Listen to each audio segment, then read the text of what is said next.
Do you know the feeling when you're really disciplined at the poker table and you see players around you, they just play all sorts of hands, like really trashy hands, and some of them really have big stacks, but you just can't seem to win a pot on that day. And that is indeed a very frustrating situation. But the one thing that you have to remember in such a situation is the following.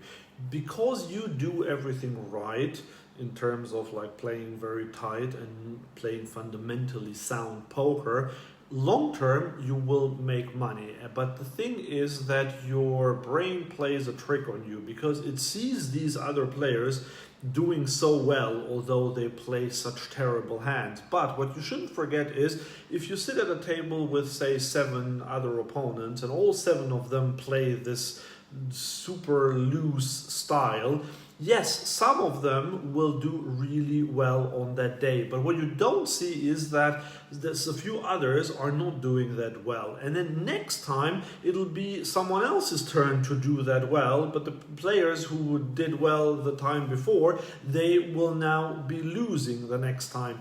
So overall, if you were to analyze every single session, if you were to play against the same players over and over again, and you analyze every single session, yes, sometimes they will have big spikes up, sometimes they will have big spikes down, but overall they will still be losing players. Whereas if you play your boring, tight, aggressive system or structure, strategy, you will pretty much kind of like break even, lose a bit, win a bit, lose a bit, win a big. Then sometimes you will have a big spike, sometimes you will have a spike downwards, but overall your graph will go up, assuming that you have an edge over them and you play fundamentally correct poker. So don't forget that, and don't get too envious when you see the big stacks in there after they played really terrible hands.